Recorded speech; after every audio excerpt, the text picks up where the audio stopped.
So I'm an overthinker, like big time. Second guesser, overthinker. I don't know. Should be an Overthinkers Anonymous, but I'm not being anonymous about it. But the Lord has been kind of teaching me a little bit about that because there are some things about being an overthinker that really do um, kind of, I don't know what you'd call it, like throw a wrench in the gears when it comes to my faith, or slow my workings down, and sometimes really just derail what I'm trying to do. Like I can really get off track with my overthinking, right? Because um, the problem with overthinking is partially because the reason I overthink is I think sometimes I think I have too much emphasis in my mind on what my actions have the power to do, and not enough emphasis on how in control and how much power God has over all situations, right? Because I will be thinking, well, should I do this? Should I do this? So sometimes it's as simple as like nowadays, it's as simple as like the overthinking, um, where I'm kind of like trying to settle it. Like I want to know where I'm supposed to go and what I'm supposed to do, and kind of like and make peace with that and know that I'm going the way the Holy Spirit wants me to go, right? And but I can overthink it because I don't get a settled feeling. I'll see like different ways I can go. And I'm like, well, is it this one? Is it this one? Is it, should I go here? Should I go there? And I can drive myself bananas. Like, and a lot of times then I just can't go anywhere because I can't feel like I have a real clear go that way or that way. And sometimes I've found that, um, so, I mean, because there's different ones, and my ping pong ball is starting to bounce. So let me go get back to what I'm talking about. Um, Sometimes it's like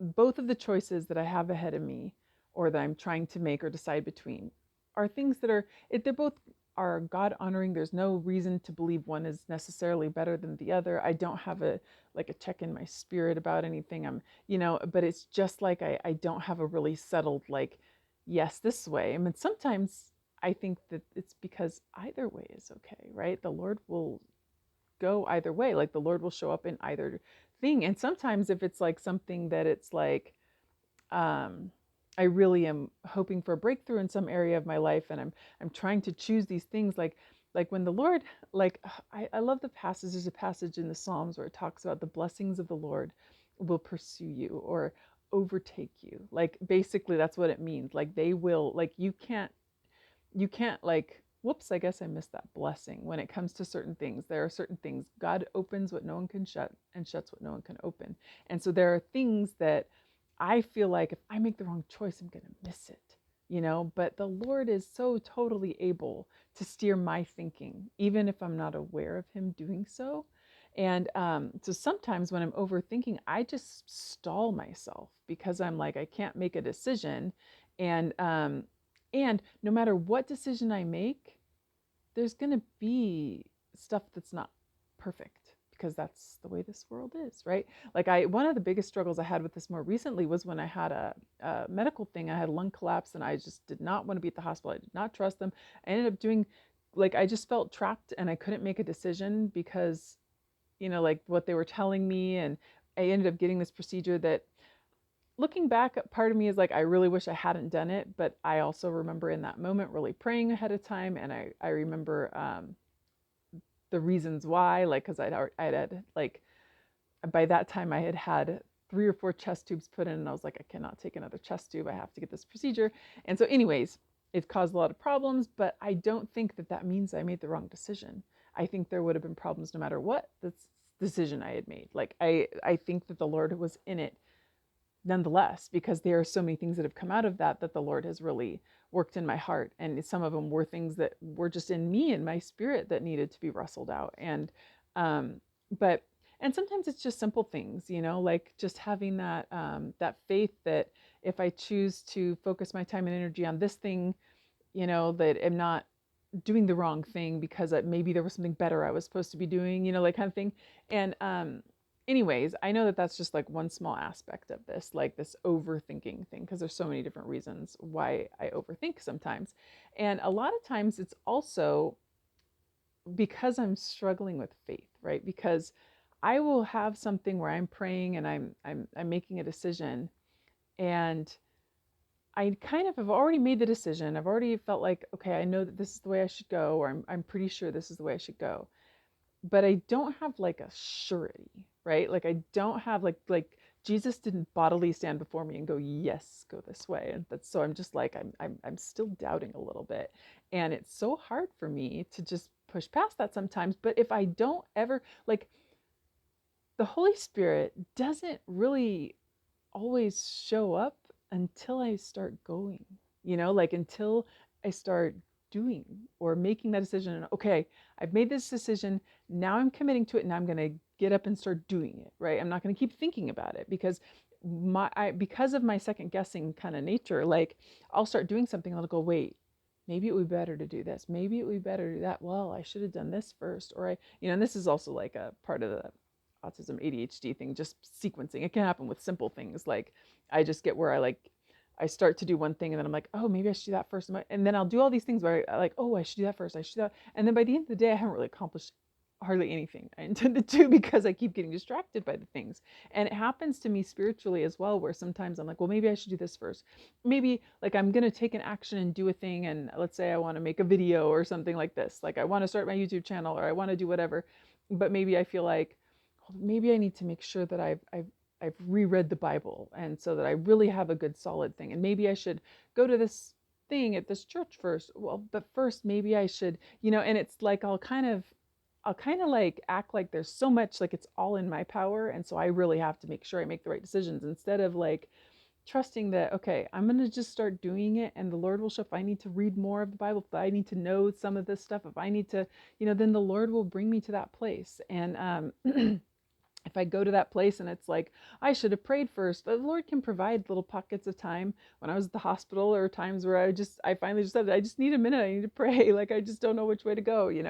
And the Lord will provide those times and those places and all those things. But like, it's like I try and think ahead of all the things I could be facing or could be a problem to try and like defrag them before they show up. But that part of it, in my experience, because I'm mixing things together, and I know my ping pong ball is a little bouncy today, uh, but in those situations, sometimes by trying to anticipate why a decision would be the right or the wrong one, what I start to do is look down the road and see all these things that could possibly go wrong, which then just like totally, like every single one of those things I think of, it just like takes a hit. My faith takes a hit and I start going, oh, maybe not, maybe not. And so I can get myself into these things, or well, maybe I need to do something else first, instead of being like, well, if it goes wrong, the Lord can handle that. Like if that doesn't work out, the Lord can handle that. Like God can handle that. Like stop thinking about it. Like and just like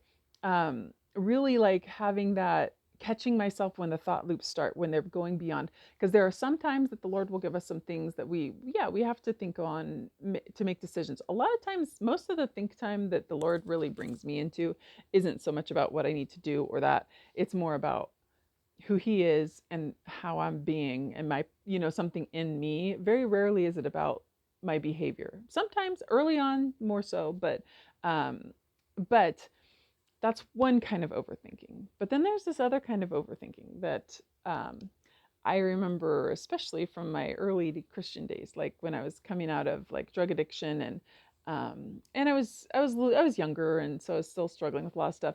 But I just remember having these kind of things where there would be something that I kind of wanted, or I wanted to do, or I wanted to be able to do, but I didn't. Something in me was kind of like, I don't think I'm supposed to do that. Like, I don't think that's right. I don't think the Holy Spirit likes that. Like, it wasn't like I really strongly knew, but like I would just kind of have a little bit of a, I don't know. And so I would think about it more, and I would think about it more, and I would keep thinking about it. And eventually it was like the thinking about it, even though I didn't realize it, was a way trying to rationalize something that probably wasn't okay.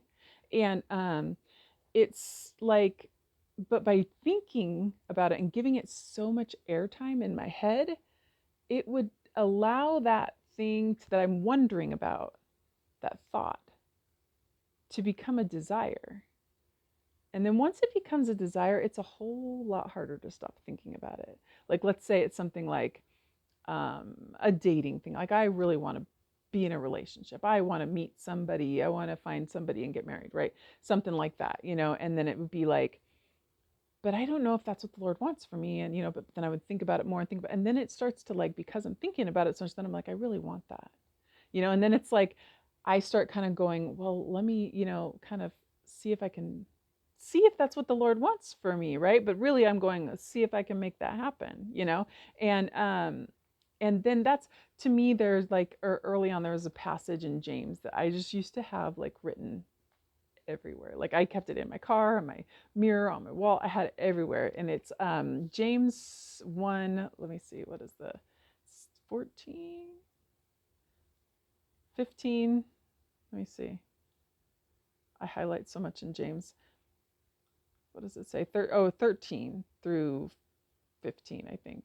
So no one experiencing temptation should say, I am being tempted by God, for God is not subject to temptation to evil, and he himself tempts no one. Rather, each person is tempted when he is lured and enticed by his own desire.